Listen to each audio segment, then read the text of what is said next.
제주 현대사에 큰 획 하나가 새로 그어졌다. 제주 4.3 사건의 진실을 규명하는 정부 차원의 제주 4.3 진상조사 보고서가 채택된 것이다. 1948년 4월 3일 제주 섬에는 무슨 일이 일어났는가? 55년 만에 밝혀진 그날의 진실은 무엇인가? 잘못된 점이 많습니다. 그 양민을 죽였다는 것은 나쁘죠, 절대로. 왜 그들은 죽어서도 돌아올 수 없었는가? 도망가면 그대로 쏴버립니다. 그건 좀 많이 죽었지.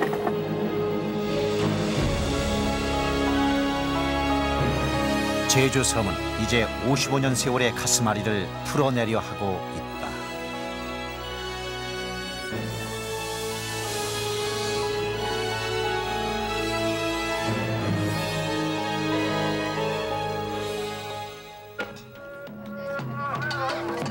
(4.3) 55주년은 북촌 사람들에게 특별한 의미로 다가왔다.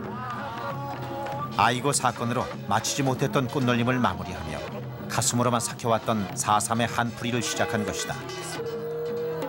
아이고 사건은 1954년 1월 주민들이 한 젊은 영혼을 위로하는 꽃놀림을 하다가 4.3 사건 때 집단 학살된 마을 사람들을 떠올리며 대성통곡을 하게 되고 줄줄이 경찰에 잡혀가 곤욕을 치른 사건이다. 우리는 이 어른들을 위로도 하지 못했습니다, 그동안. 마음껏 서러워할 수도 없었던 55년 세월 저편. 이 마을에서는 무슨 일이 일어났던 걸까?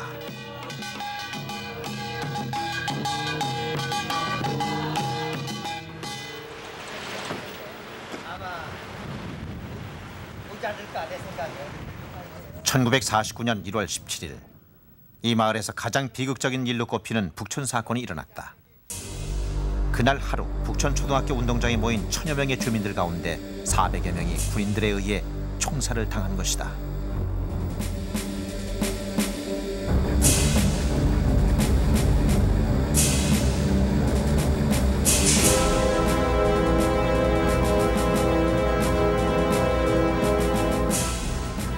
해가 중천에 올라서 한 11시 반이나 12시가 된 것 같아요. 그때 있는데 갑자기 군인이 총 들고 이제 지붕에 서가지고 빨리 북촌 초등학교로 국민학교로 연설 들으러 가라고. 그러니까 뭐 어떻게 보니까 군인이 총 들었는데. 그 무렵 당시 경찰이었던 김병석 씨는 함덕에 주둔하고 있던 이연대 3대 대장과 7, 8명의 장교들이 탄 앰뷸런스 차 운전석에 앉아 있었다. 대대장의 차가 고장이 나는 바람에 차량계에 있던 그가 며칠 동안 파견된 것이다.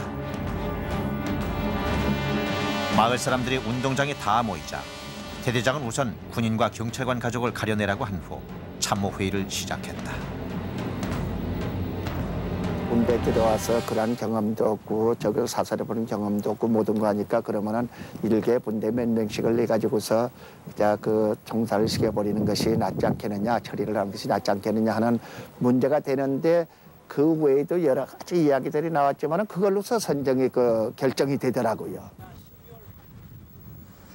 같은 시간 같은 장소에 있었던 두 사람은 54년 전의 그날을 생생하게 기억하고 있었다. 운동장으로 들어간 부청아 씨는 서쪽 구석으로 가 앉아 있었다. 우왕좌왕 하다 보니까 이상하게 딱 제가 보기엔 또 운동대 천군 백군 모양에 요걸 중심으로 해서 이쪽에 반이었어요. 그런데 문간에 있는 저 정문 앞에서부터 조근조근 데리고 나갔다. 예, 데리고 나가서 팡팡 쏴 죽이고. 경찰과 군인 가족은 따로 가려내려는 대대장의 지시에 따라 주민들이 동쪽과 서쪽으로 나뉜 것이었다. 그리고 서쪽에 앉아있는 주민들 가운데 학교 정문과 가까운 줄부터 데리고 나가 학교 앞 보리밭에서 총살하기 시작했다.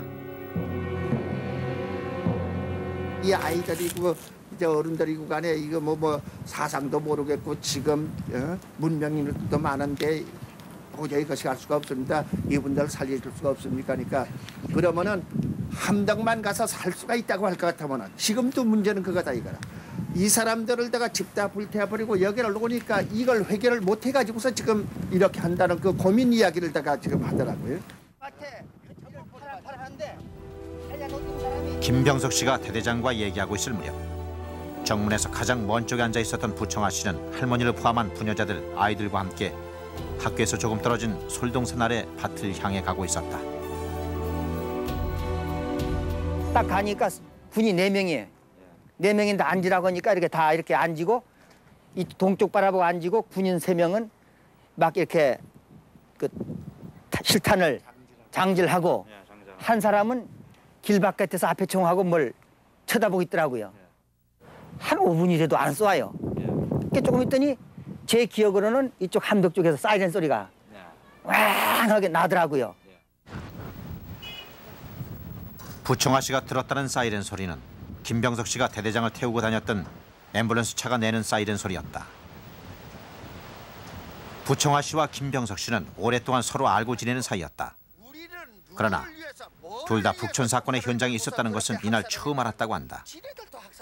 4.3이 안고 있었던 금기와 침묵의 골이 얼마나 단단하고 깊은 것인가를 단적으로 보여주고 있는 것이다. 여기 막 보리밭이 막 팔까. 이제 걸어서 저쪽 소랑반 그냥 살아있어요. 저 소랑반. 당시 현장에 있었던 이 두 사람의 증언은 영문도 모르고 모였던 마을 주민들이 단지 군인과 경찰의 가족이 아니라는 이유로 아무런 절차도 없이 집단 학살을 당했다는 것. 그리고 일개 대대장이 수백 명 주민들의 생사를 결정했었다는 걸 전해주고 있다.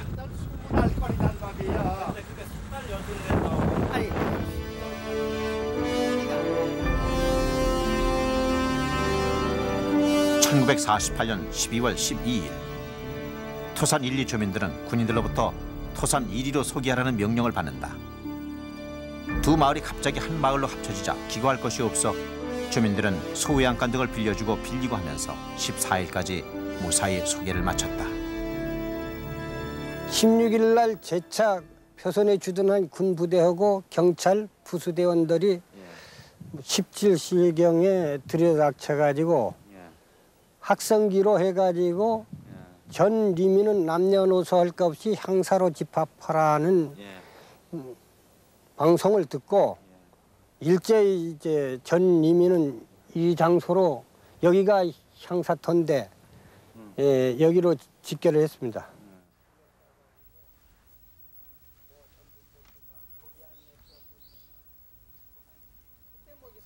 당시 8살이던 김양학 씨 역시 가족들을 따라 향사로 갔다. 군인들이 향사 앞에다 기관단총을 놓고 기다리고 있었다. 7, 800명가량 되는 마을 사람이 다 모이자 18살 이상 40살까지의 남자는 동쪽으로 서라고 했다.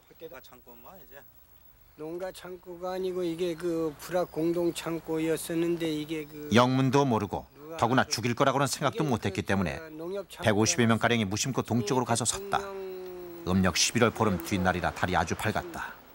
새마을 운동 전개 차원에서 그 좀 지분 개량이 이루어지잖아요. 집에서 밧줄 가져오라고 해가지고 밧줄로 포승하고 그때는 뭐 그 차량으로 운송도 안 하고 전부 도보로 해가지고 표선까지 끌고 간 거예요, 밤에.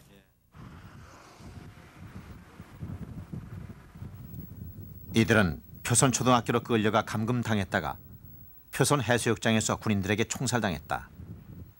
김양학 씨의 작은 아버지, 막내 아버지, 그리고 형도 그때 희생됐다.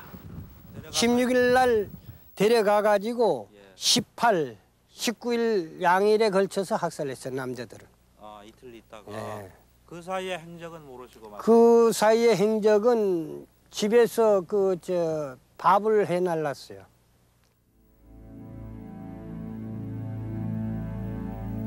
북촌리와 토산리뿐만 아니라 특히 중산간 지역의 마을에는 같은 날 제사를 지내는 집안이 적지 않다. 이 두 마을의 비극을 몰고 왔던 시기와 맞물린 1948년 11월부터 이듬해 2월까지 4개월 동안 마을 전체가 불에 타고 주민들이 집단으로 살상을 당하는 말 그대로 초토화된 마을이 많기 때문이다.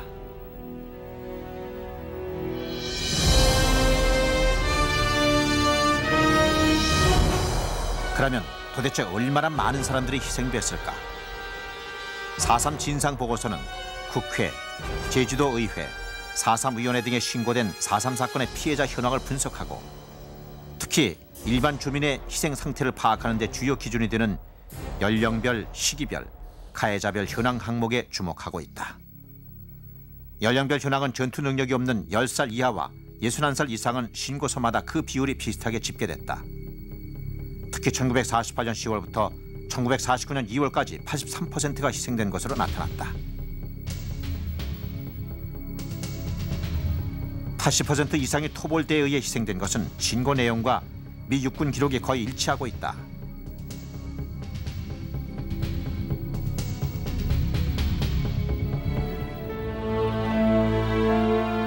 이러한 비율은 결국 2만 명에서 3만 명에 이르는 많은 주민들이 대부분 국가 공권력에 의해 희생됐다는 것. 더욱이 10%를 넘는 노약자에 대한 무차별 학살은 4.3 사건을 진압한 국가 공권력의 인권 유린 실태를 명확히 보여주고 있다고 4.3 진상 보고서는 분석하고 있다.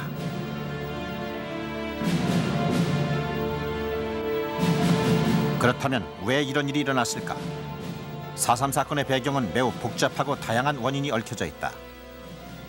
4.3 진상 보고서는 광복 이후 6만여 명에 이르는 귀한 인구의 실직난, 도민들의 광범위한 지지를 얻은 제주도 인민위원회, 제주도제 실시와 경찰, 군 병력의 확대, 생필품 부족과 콜레라, 흉년 등의 악재, 군정관리의 비리 등을 광복 초기 제주도의 주요 상황으로 정리하고 있다.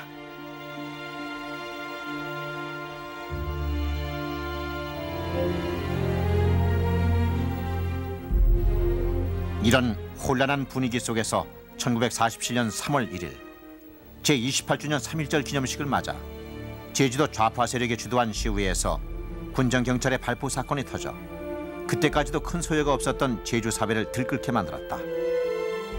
이때 남로당 제주도당은 조직적인 반경 활동을 전개했다.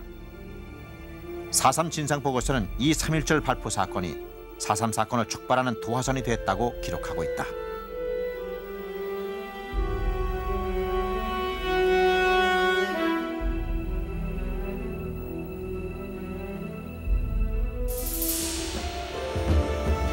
이 발포 사건에 항의해 관공서와 민간 기업 등 제주도 전체의 직장 95% 이상이 참여한 한국에서는 유례가 없었던 민관 합동 총파업이 시작됐다.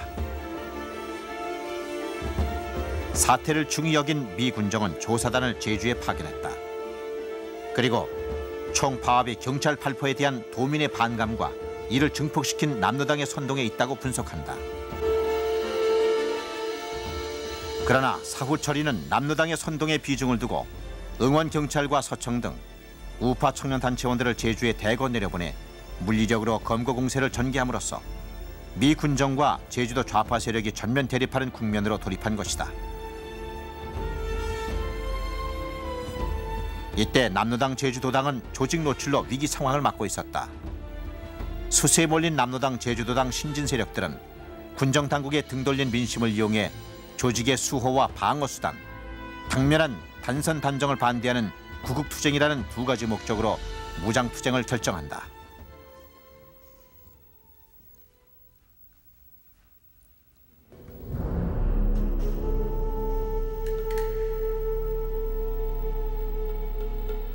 (1948년 4월 3일) 새벽 2시를 전후해 한라산 중어리 오름마다 봉화가 붉게 타올랐다. 무장봉기의 신호탄인 것이다. 이날 새벽 350명의 무장대는 도내 24개 경찰 지서 가운데 12개 지서를 일제히 공격하고 우익단체 요인의 집을 지목해 습격했다. 무장대는 경찰과 서청의 탄압 중지와 단선 단정 반대, 통일정부 수립 촉구 등을 슬로건으로 내걸었다. 무장봉기가 처음 일어났을 때 경비대 제9연대는 이 사건을 도민과 경찰, 서청 간의 충돌로 간주했다. 미 군정 역시 초기에 이를 치안 상황으로 보고 경찰력 강화와 서청 단원의 증파를 통해 사태를 막으려고 했다. 그러나 사태가 수습되지 않자 주한미군 사령관 하지 중장과 군정장관 딘 소장은 경비대의 진압적인 출동 명령을 내리게 된다.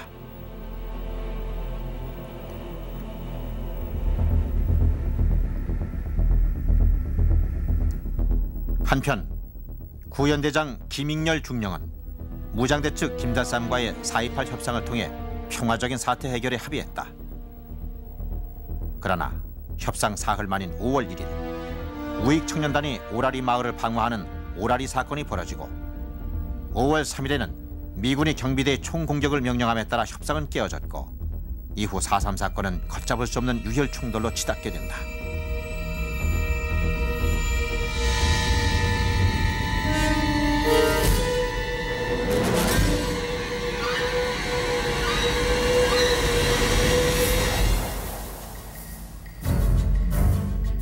(1948년 5월부터 1949년 3월까지) 연대장이 6번 교체되며 진압이 전개됐다.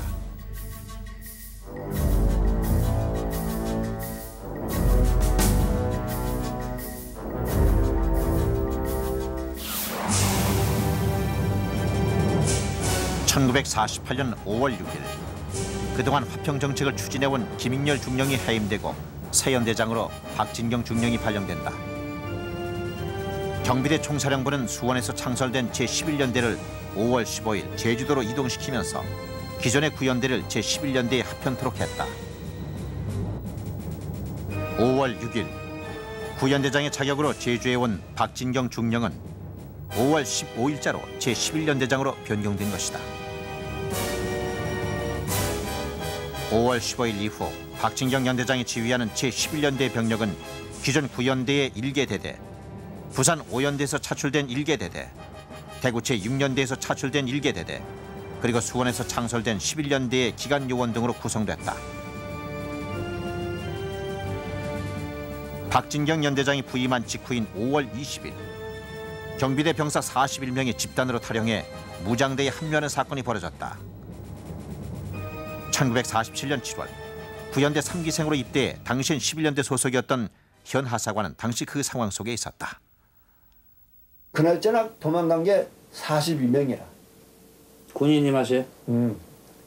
42명이고 42명인데 42명이 군인들이 가다가 거기 한 그 경찰들 다 죽여두고 산에 가본 거지. 이제 문제는 거기서부터 시작이 된 거야. 이 사건은 진압작전을 더욱 강화시키는 결과를 빚었다.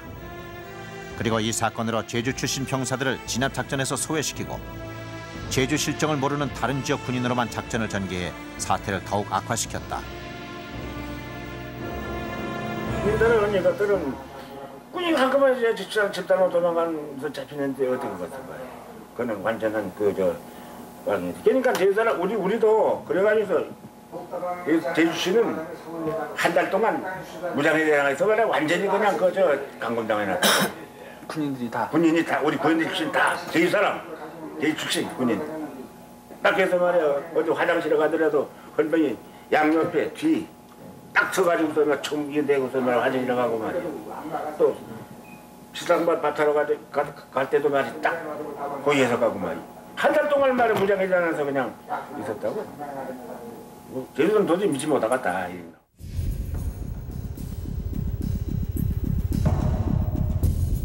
화평 정책을 추진했던 김익렬 연대장과는 달리 박진경 연대장은 중산간 마을을 누비고 다니면서 무차별 체포 작전을 전개해 불과 한 달 사이에 수천 명의 포로를 양산해냈다.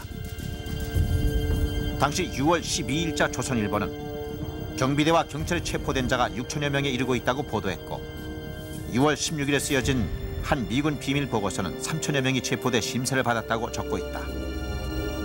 박진경 연대장은 미군의 인정을 받아 6월 1일 대령으로 특진했다. 그러나 6월 18일 그의 숙소에서 부하들에게 암살당하고 만다. 당시 통일부 정보국 간부로서 제주에 일시 파견돼 11년대 정보참모의 역할을 하고 있던 김정면 중령이 바로 옆 숙소에서 자고 있었다.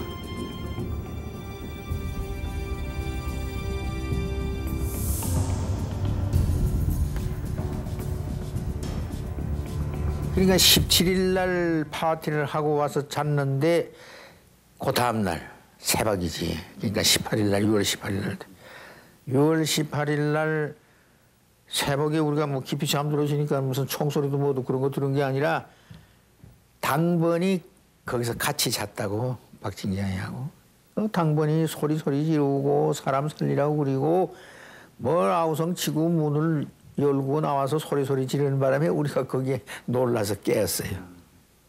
깨어서 나가 보니까 이미 박진경 대령은 뭐 총에 맞아서 그냥 그 자리에서 즉사를 한 거예요. 자다가 총에 맞아.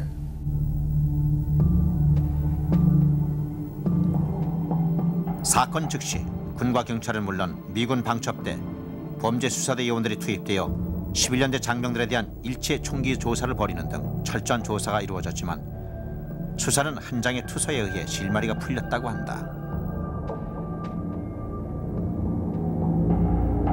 그 문상길이의 말에 따라서 고승옥이는 입산을 해버렸어. 한라산 들어가 버렸어. 그러다 보니까 이 문상길이 잡힐 때 잡히지도 않고 입산해버렸지. 그러다 보니까 문상길이하고 누구요? 저격한 경상도 놈인데 이거 오연대에서 온 놈인데 그 사람만 둘이 총살당한 거지. 직접 총을 쏘아 박진경 연대장을 암살한 사람은 부산 오연대에서 파견돼 온 손선호 하사인 것으로 밝혀졌다. 고등군법회의 검찰관은 문상길 중위가 김달삼의 사주를 받아 암살 계획을 세웠다고 했지만 문상길 중위는 김달삼 지령서를 부인했다. 다른 피고인들도 한결같이 박진경 연대장의 무모한 토벌전을 막기 위한 것이 암살의 동기라고 밝혔다. 결국 박진경 연대장의 작전은 주민들을 더욱 산으로 도망치게 했고 자신도 암살당함으로써 사태 해결에 도움을 주기보다는 더욱 악화시키는 계기가 된다.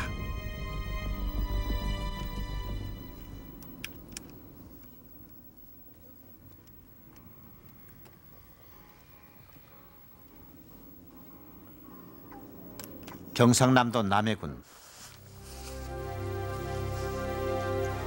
박진경 연대장의 고향인 이곳의 군민공원에는 그의 동상이 세워져 있다. 창군 동우회가 세웠다는 박진경의 동상 조문에는 그가 제주 4.3 사건 무장대를 진압한 공로로 대령으로 특진했다고 새겨져 있다. 그리고 제주의 돌하루방이 박진경 동상을 지키고 마주 서 있었다. 역사의 아이러니가 아닐 수 없다. 사실상 그 남해 사람들 중에서 그분이 제주도 4.3 사건 때 거기에 투입돼 가지고 민간인들을 학살하는 사건에 참여를 했던 사람인지를 아는 사람이 거의 없습니다. 그러다 보니까 그냥 그 박진경 씨 주변에 있던 후배나 동료나 이 사람들이 그분을 굉장히 그 훌륭한 군인으로 왜곡을 시키는 측면들이 있거든요. 박진경 연대장이 암살당하자 미군 사령부는 2월 21일 새로운 11연대장의 최경록 중령을 부연대장의 송효찬 소령을 임명했다. 최경록과 송효찬은 부임한 즉시 박진경 연대장과 같은 진압작전을 계속 추진했다. 미 24군단 1일 보고에 기록된 이 즈음의 경비대 작전을 살펴보면 21일부터 26일까지 잇따라 수색작전을 전개해 253명을 체포했음에도 노획한 총기류는 단 한 정뿐이었다.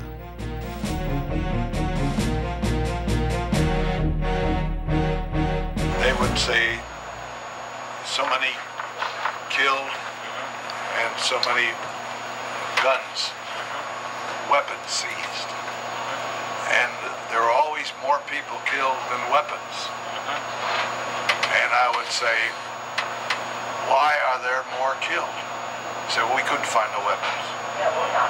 Well, let's see the weapons. Well, sometimes I saw them and sometimes I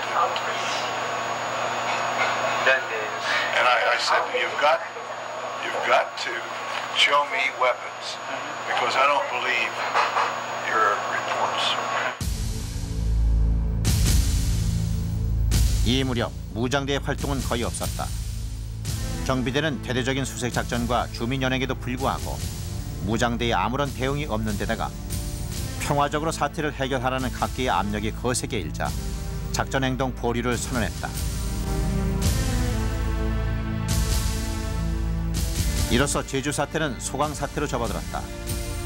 그러나 중산간 마을을 휩쓸고 다니며 주민들을 연행한 11년대 작전은 많은 후유증을 낳았고 도민들로 하여금 경찰에 이어 경비대까지 경원시하게 함으로써 사태 해결을 더욱 어렵게 했다. 경비대 총사령부는 7월 15일자로 부연대를 부활시키면서 연대장의 송효찬 소령을, 부연대장에는 기존 11년대 대대장인 서종철 대비를 각각 임명했다. 그리고 7월 21일 제3여단 소속 2개 대대를 차출해 제주로 이동시켜 부연대에 배속시켰다. 최경록 연대장의 11년대는 제주 출신인 본래 부연대 병력만을 배속 해제해 제주도에 남겨둔 채 7월 24일 경기도 수원으로 철수했다.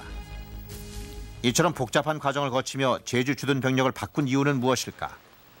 취재팀은 국방부 장관을 지냈던 서정철 당시 부연대장을 만나보려 했지만 끝내 거절당했다.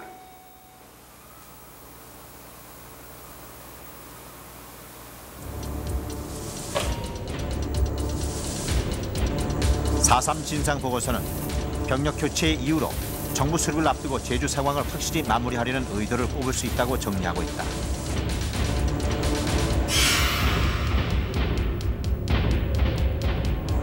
또한 놀랍게도 경비대의 훈련 때임을 밝히고 있다. 미군 보고서는 야전 훈련을 위해 제주도의 국방경비대 연대들을 교체시킨다는 방침을 갖고 있다고 기록하고 있는 것이다. I was an advisor, operations advisor, and battalion advisor first. But what we do is advise the chief, the commanders on certain things, like when the troops are starting to do something that will cause them trouble later on, to remind him, to tell him what to look for. Because most of those people, most of the officers, were not necessarily highly experienced. 1948년 7월 중순경부터 남한 전역에서 지하선거가 열렸다. 이는 북한의 정권 수립에 따른 것이다. 당시 제주도에서의 지하선거는 주로 백제 이름을 쓰거나 선도장을 받아가는 형식으로 진행됐다. 그리고 주로 중산간 마을과 농촌 지역을 대상으로 광범위하게 실시됐다. 한동안 소강 상태를 보이던 제주도는 지하선거를 추진하려는 무장대와 이를 막으려는 경찰 간의 충돌로 다시 인명피해가 발생하는 상황으로 빠져들어갔다. 1948년 8월 15일 남한에 대한민국이 수립되자 이제 남한 정부에게 제주도 사태는 단순한 지역 문제가 아니라 정권의 정통성에 대한 강력한 도전으로 인식됐다. 이승만 정부는 10월 11일 제주도 경비사령부를 설치하고 본토의 군병력을 제주에 증파시켰다. 제주도 경비사령부를 창설한 지 6일 만인 1948년 10월 17일 송효찬 구연대장은 해안선 5km 이외의 지점 및 산악지대의 무허가 통행을 금지하고 위반하는 자에 대해서는 그 이유 여하를 불구하고 폭도배로 인정해 총살에 처할 것이라는 요지의 포고문을 발표하고 강경 진압을 전개하기 시작했다. 그때 당시는 사실 이 무법천지나 무법천지. 근데도 법이 없었어. 그러니까 와서 말이 하도 수가 많으니까 그거다 뭐 처리할 수도 없고 뭐 이거 저 감옥에 넣어도 감옥이 모자라 몇백명 다 깨나면 말이야 금방 조치시켜버리고. 그리고 이제 뭐 금방 조치시키더라도 이것을 증명서라도 해주면은 가다가도 안 잡히는데 안 해준 사람들은 또 가다가 또 잡혀 들어오고 또 나가면 또 잡혀 들어오고 이러거든. 그럼 몇 번 잡혀 들어오면 알거든. 그러면 빵빵하게 되지.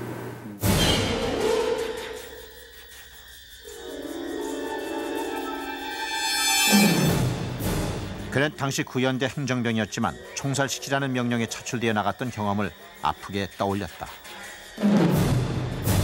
선생님이 거기에 그때 차출되었을 적에 몇 사람이 차출됐수가? 서희.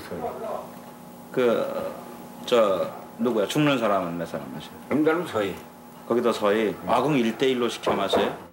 그냥 총 쏠 줄은 모르는 상태에서 나가고 하니까 그냥 이제 돌담 밑에 집어넣고선 말이야 그냥 하니까 그냥 응급실에 쏘았는데 맞아나 맞는지 모르니까 내눈 가보니까 죽었더라고.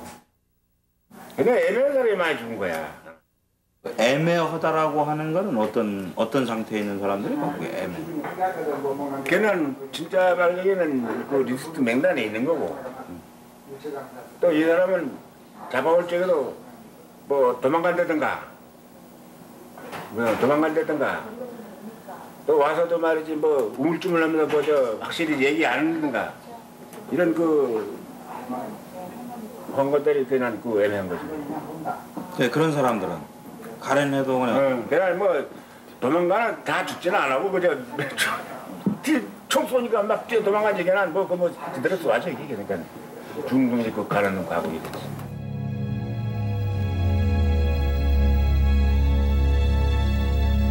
그러나 이런 상황은 1948년 11월 17일에 선포된 계엄령 이후에 비하면 서막에 불과했다. 이전의 희생이 비교적 젊은 남자로 한정된 반면 계엄령이 선포된 1948년 중순경부터는 서너 살 된 어린이부터 80대 노인에 이르기까지 남녀노소가 무차별하게 총살당했기 때문이다. 계엄령 선포 이후 중산간 마을 주민들이 많은 피해를 입었다. 중산간 지대에서뿐만 아니라 해안변 마을에 소개한 주민들까지도 무장대에 협조했다는 이유로 죽임을 당했다. 그 결과 목숨을 부지하기 위해 입산하는 피난민이 더욱 늘었고 숨어 다니다 잡히면 사살되거나 형무소 등지로 보내졌다. 1948년 12월 29일 제주 주둔군이 구연대에서 이연대로 교체됐다. 1948년 7월 15일자로 재편된 구연대는 계엄령 선포 이후 비무장 민간인들을 무차별하게 집단 총살하는 등 대대적인 강경 진압 작전을 전개했고 군 수뇌부도 폭도 진압이 일단락됐다거나 사태가 날로 평온화됐다고 평가를 할 만큼 무장대 활동을 무력화시켰다. 그럼에도 불구하고 이 시점에 왜 연대 교체가 이루어졌을까?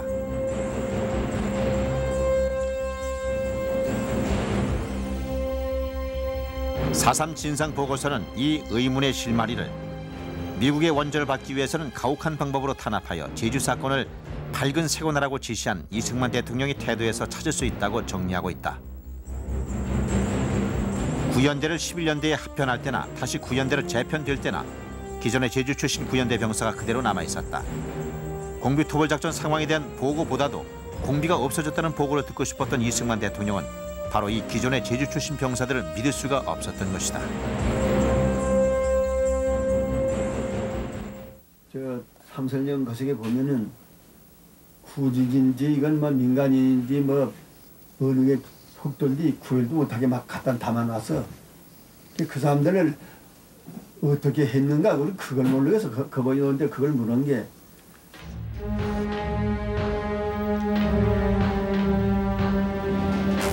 송효찬 연대장의 구연대와 교체된 이연대 연대장은 한병선 중령이었다. 한병선 연대장이 제주에 파견되고 난 이틀 후인 1948년 12월 31일 제주 지역 계엄령이 해제됐다.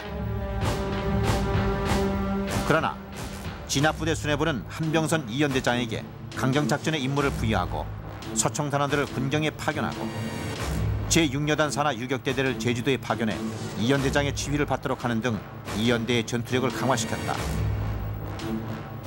이연대의 3개 대대 중 제3대대는 대부분 서총 단원들로 구성됐다. 특히 1948년 12월 20일 제주도에 파견된 서총 단원들은 특별중대라는 특수 임무를 부여받았다. 단순한 병력 증강의 의미를 넘어 헌병 기능까지 담당했던 서총의 임무는 제주도에서 무소불위의 권력으로 작용하게 된다. 작업 중년들이 갈 것 없고 그러니까 한병선이 연대장 아는 사람들이 모두 거기 많이 왔어요. 많이 와가지고 일을 하는데 그네들이 좀 나쁜 짓거리 했습니다. 그네들이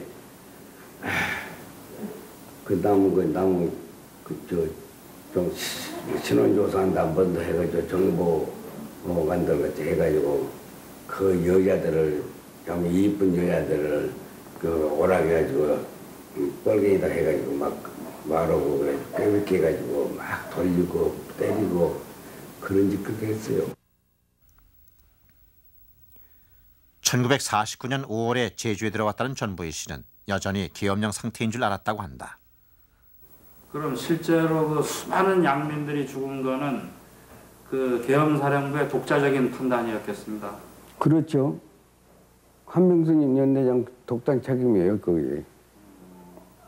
그러니까 그런 지시를 내려도 그 밑에 그 참모 장교들은 부하 장교들은 거역할 수 없는 것이 당시의 상황입니까? 한병선 연대장 앞에서 거역할 수가 없을 겁니다. 예, 잘못하면 막 군청을 쏴버리니까요. 9연대의 송효천과 2연대의 한병선이 제주에 주둔했던 1948년 11월부터 1949년 3월까지 4.3 사건 전개 과정 가운데 가장 참혹한 상황이 벌어졌다. 이 기간 동안 가장 많은 제주도민들이 희생됐고 대부분의 중산간 마을이 불에 타는 등 제주도는 그야말로 초토화가 돼버렸다.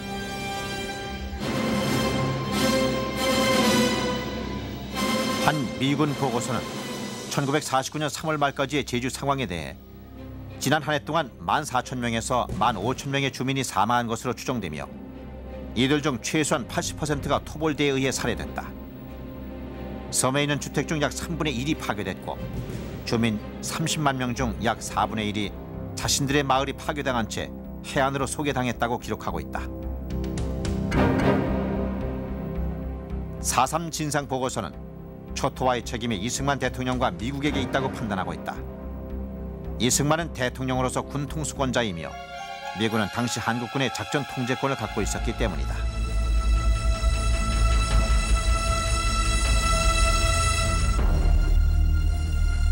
(1949년 3월 2일) 제주도 지구 전투사령부가 창설됐다.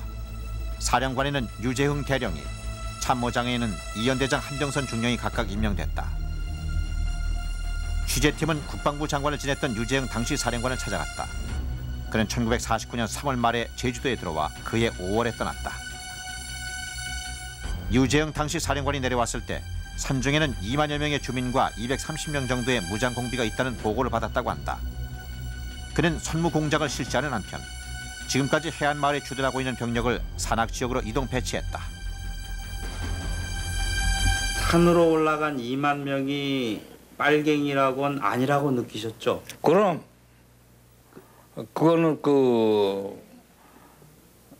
못 살게 구니까 아래서 못 살게 구니까 올라갔다. 그 개인의 명예욕이라든지 아니면 출세의 발판이라든지 이런 걸로 이용했다. 그래서 뭐 훈장도 많이 받았다. 이렇게 얘기하거나 지적하는 사람들이 있습니다, 실제로. 만약 암살을 많이 했다 이런 것도 자기 임무를 달성하기 위해서 한데 그 상황 판단이 잘못된 거지. 유재흥 당시 사령관은 제주도 사람들이 싫어하는 서총의 횡포를 막으면서 과거 일은 불문에 붙일 테니 안심하고 내려오라고 선무했고 또 실제로 몇 군데 그렇게 한 결과 소문이 나서 매일 몇천 명씩 내려오기 시작해 2만 명이 한 달 동안 다 내려왔다고 했다.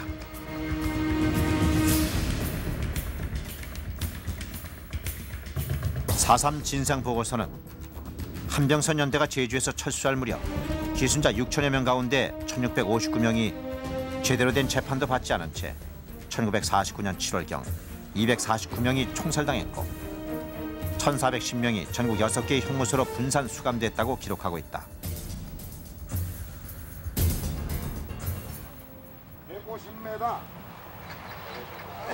1949년 당시 12살이었다는 김의엽 씨는 취재팀에게 충격적인 증언을 전했다. 당시 지금의 제주국제공항 활주로 동쪽 마을에 살고 있었던 그는 1949년 늦봄의 바람도 없고 따뜻한 어느 날 평생 잊지 못할 충격적인 장면을 목격하게 된다.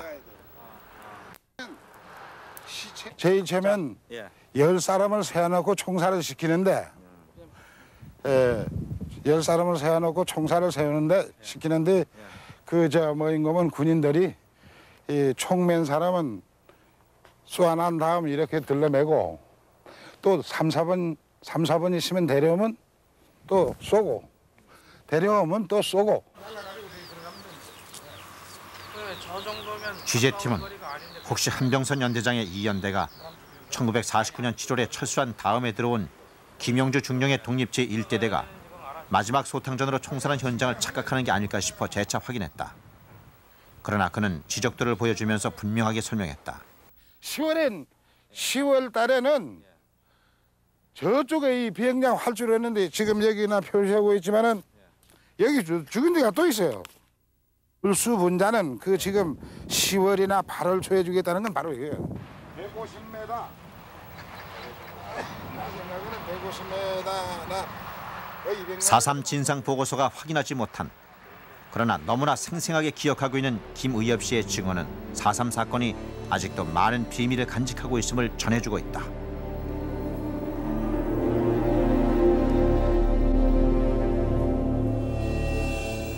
전국 6군데의 형무소를 보내진 4.3 사건 관련 군법회의 대상자 1,410명 가운데 징역 7년을 선고받은 300명은 대전 형무소에 수감됐다. 1950년 여름 그들은 모두 이곳 골령골에서 집단 사살당했다. 취재팀은 당시 학살 현장이었던 골령골에서 학살된 수감자들의 유골을 발굴해 보도했었다. 가볍게 파기만 해도 유골들이 튀어나와 충격을 주었던 학살 현장 골령골은 그 후 어떻게 됐을까? 대전 형무소 산내 학살 진상규명위원회가 세운 학살 안내 표지와 당시의 상황을 간단히 요약한 내용을 담은 비석이 하나 세워져 있었다. 4.3 사건에 연루되어 대전 형무소에 수감된 제주인이 300명이라는 것은 수용인 명부에 따른 것이다. 단순히 형무소의 재소자 명부가 지금 없기 때문에 이런 사태가 벌어지는데 그 300명 그걸 가지고 고정화시켜 갖고 진상 규명하려면 어려움이 많이 따릅니다. 그게 있을 수도 없는 얘기고.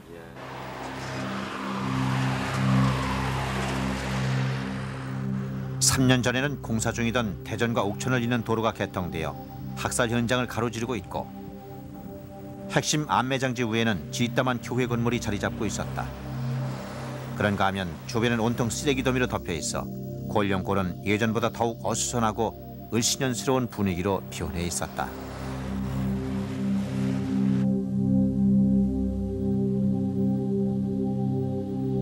민간 차원의 조사는 일정하게 돼 있습니다만은 이 관 차원에서의 그 공동 보조를 취하고 있지 않고 있습니다. 그래서 그 자치단체가 그 의회를 포함해서 적극적으로 나서서 합동 조사를 벌이는데 좀 나서야 된다라고 보여지고요. 두 번째는 이 그 비극의 현장을 통해서 지금 그 고통받고 있는 사람들이 가장 큰 사람들은 유가족들입니다. 그 유가족들의 50년이 넘었지만 지금부터라도 그분들의 마음을 위로할 수 있도록 그 위령 그 행사나 그리고 일용 공간 마련에 나서줘야 된다라고 좀 생각이 됩니다. 산재에 있는 골령골의 과제는 제주 4.3이 안고 있는 또 하나의 과제이기도 하다. 골령골에 방치되어 있는 유골들 중에는 4.3에 연루되어 죄목도 알 수 없는 수용인이 된 채 이곳까지 와서 한맺힌 공포를 안고 죽임을 당했을 제주인들의 유골도 그 숫자를 헤아릴 수 없을 것이기 때문이다. 골령골에는 지금 53년 전 그 비극의 역사를 비석 하나가 외롭게 전하고 있을 뿐이다.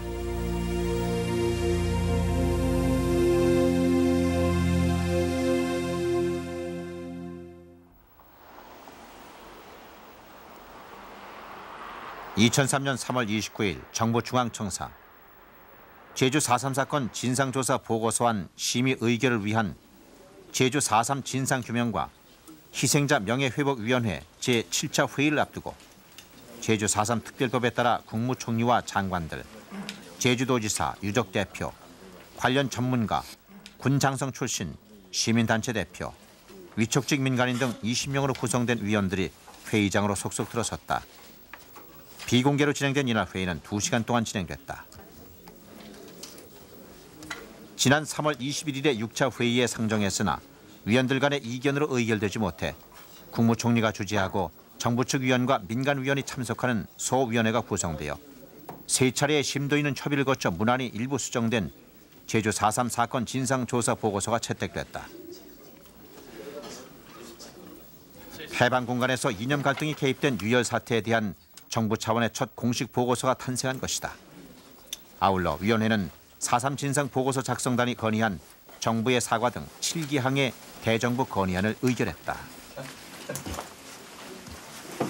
18년에 일어났던 4.3 사태에 대해서 2003년대에 와서 대한민국 정부가 그 4.3 사태를 어떻게 보게 되었느냐 하는 문제를 그 보고서에 실어져 있다고 생각합니다. 다시 말씀드리면은 4.3 사태라는 것이 남로당 제주도 지당부가 일으킨 폭동 이렇게 대체로 인식되어 왔었는데 그것만이 아니고 단독 정부 수립 반대 운동의 일환이라는 문제하고 물론 이제 그 폭동을 처음 일으킨 것은 남로당 지부지만은 그것으로 인해서 남로당 당원이 아닌 많은 제주도 사람들이 희생이 되었다는 사실을 대한민국 정부가 공식으로 인정한 거다 이렇게 말할 수 있습니다.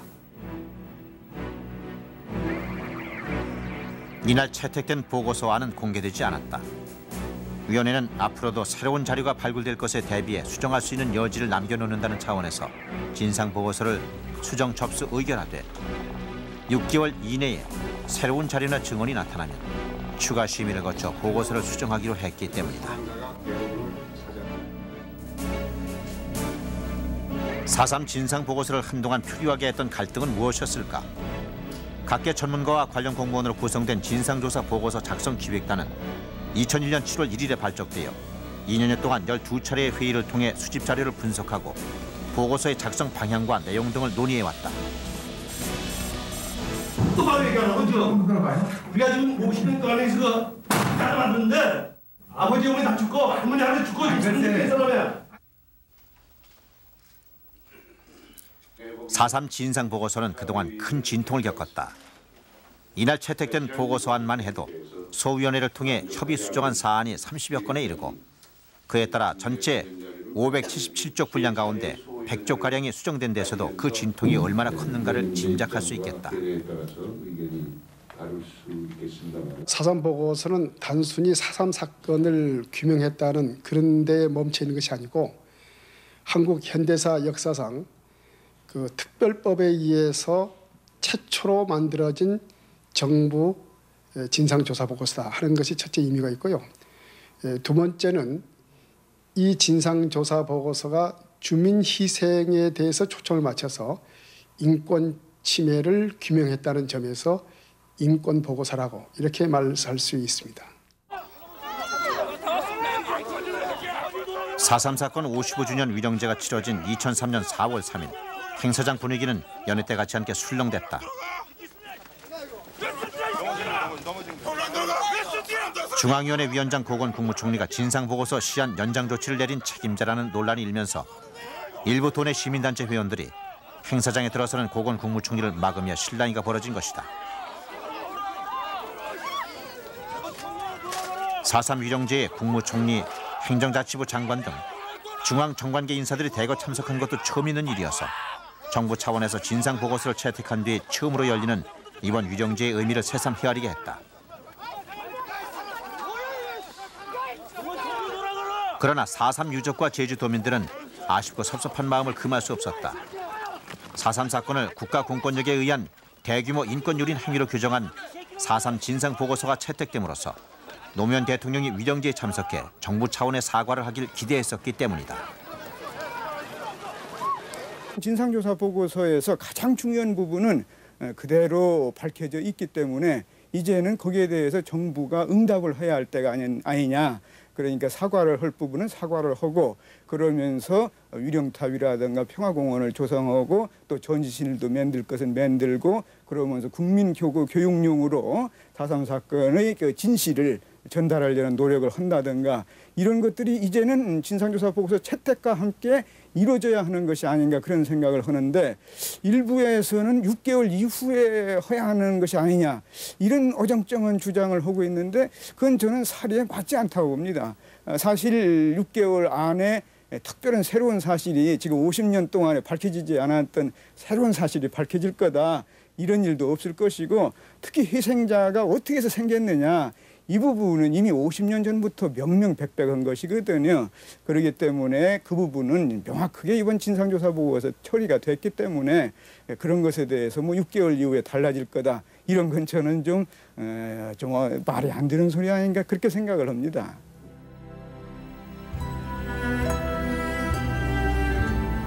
아무리 세월이 흐르고 시대가 변한다 한들 억울하게 죽어간 영령들의 한 맺힌 응어리가 풀어질 수 있을까? 길고 어두운 금기와 침묵 속에서 목 놓아 울 수도 없었던 세월을 아프게 견뎌야만 했던 유족들. 살아남은 유족들의 가슴에 맺힌 응어리 역시 영원히 풀리지 않을지 모른다.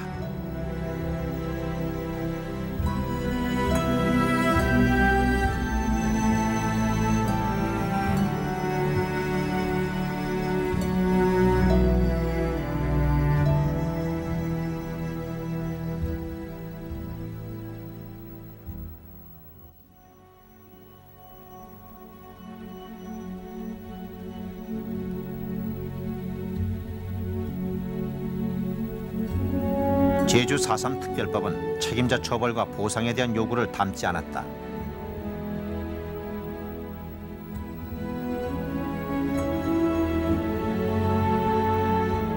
제주도민과 희생자 유족들은 해원과 상생을 위해 용서와 화해의 메시지를 보낸 것이다.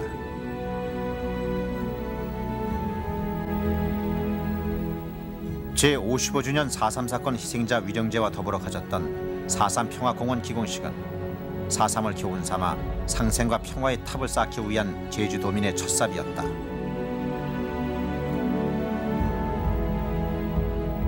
이 땅에서, 아니 사람의 역사에서 다시는 4.3 사건과 같은 비극이 되풀이되지 않도록 4.3으로 맺힌 응어리를 하루빨리 상생과 평화의 메시지로 승화시켜 다음 세대에게 물려주기 위한 제주 4.3의 새로운 역사가 시작된 것이다.